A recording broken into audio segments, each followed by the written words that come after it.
67-inch farmer bringing you an update on this pallet barn I built over the summer. This wall right here is 100% done with insulation, vapor barrier. I got it all the way up to the corner right here. That's where the ladder is. Took the ladder out and the air compressor's right here. And push the cob cadet all the way forward so I can work on this half. And once we get that up there, I'm going to keep staggering it. We can roll the cob cadet all the way back. So very back over there. And we're just using the nail gun and nailing the boards on there.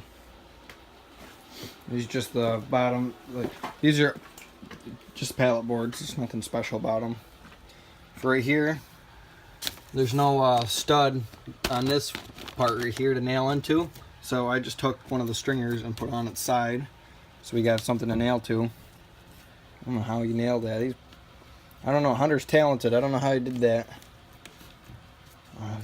Because the box is in the way to get the nail gun in there. I don't know how he did that, but he's talented. It's cool for carpentry. I'm impressed in how he does some of the stuff. But you probably see it better down here.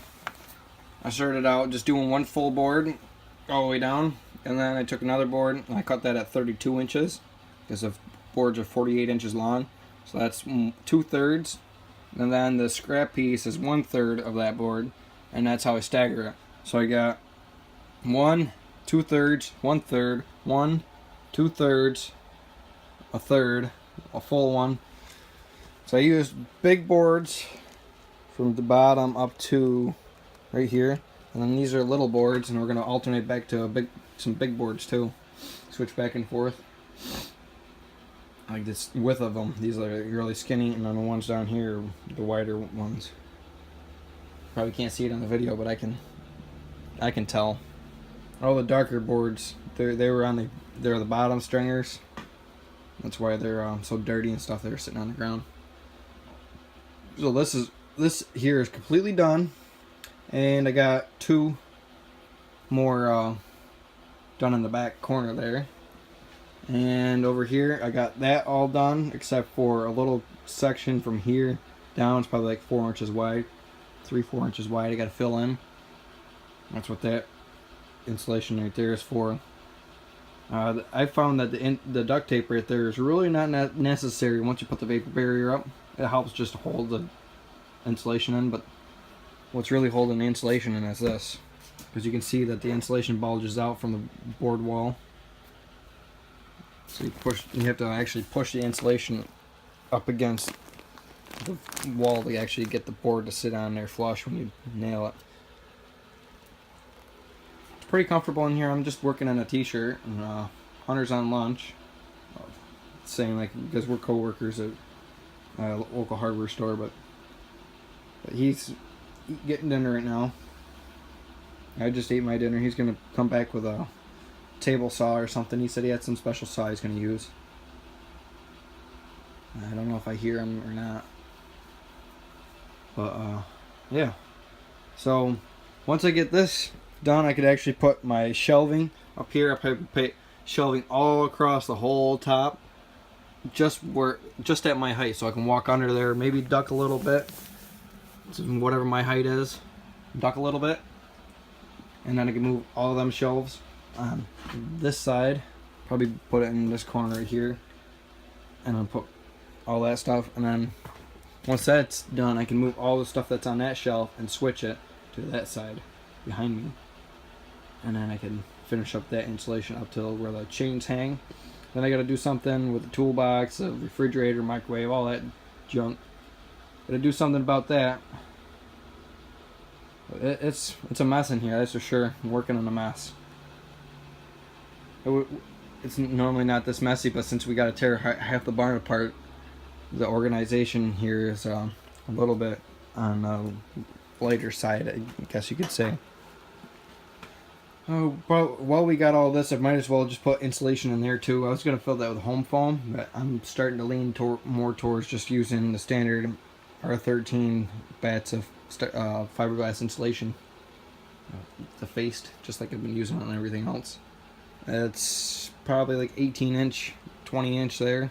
It's not necessarily 24 like all the other studs. So There's going to be like a 4-inch gap in between, like where the door is, and I'll just fill that in with a little bit extra, like over there. I just tear it right off the sheet and stuff it in the hole.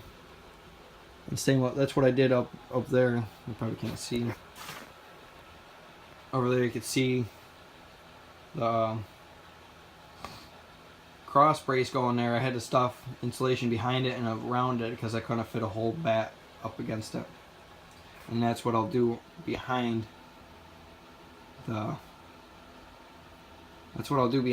circuit breaker and stuff. And I gotta find screws for that. I lost the screws on there. Maybe by taking this barn apart I could probably find them. We can only hope. That kerosene heater for $139 is well worth it. Doesn't burn much fuel. I'll show you how much fuel's in there. Yeah, I'm on a little over half a tank, and I fired this up probably about 2 o'clock. It's gonna go on full blast and not non-stop, and here it is 6:30. I think it is 6 o'clock, 6:30, something like that.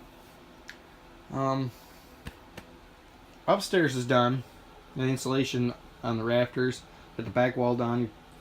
I feel like I keep repeating myself, but I've talked to so many people.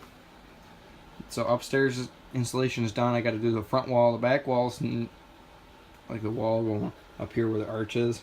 That's probably about 60% done. And I got to do this too. Put the vapor barrier up and put this board on there on the front and back. And then for the ceiling, I'm just gonna put cardboard, and I'm gonna keep that a secret. Yeah, I want. I just want to keep that a secret from my viewers. I'll do a big reveal once it's all finished, because I don't want to. I don't know. It's just weird to me having something that it's not really good looking, I guess you could say, but it'll look good once it's done. I'll show you once it's done. I'll have a big reveal on it. It's not really going to be big. It's just cardboard, but you'll see. I'm really enjoying that project. It's really easy. It's just trying to find the materials to do so. Just finding a cardboard is kind of difficult.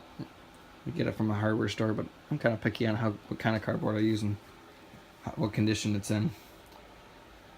If you're wondering about the Cub Cadet build or the wood splitter that's sitting outside, yeah, money's tight.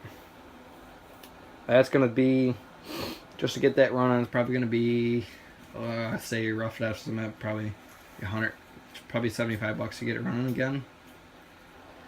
And that's money I don't have right now. I gotta save all my money for books right now. I gotta save like $1,000, and I got a couple weeks to do so. I got a pretty good head start, but that's a lot to ask for a college student only working 15 hours a week at a hardware store. So that's gonna be like $75 to get that running again. Tires all around is probably gonna be about $400. The wood splitter, that's $150 for the pump. The pump for this is gonna be about $100. So I'll probably push this off till summer, like just get it running dry so I can actually use it for something. Maybe put the snowplow on there. I don't know. It just I don't have the money right now. Money is too tight. We all wish to win the lottery, right?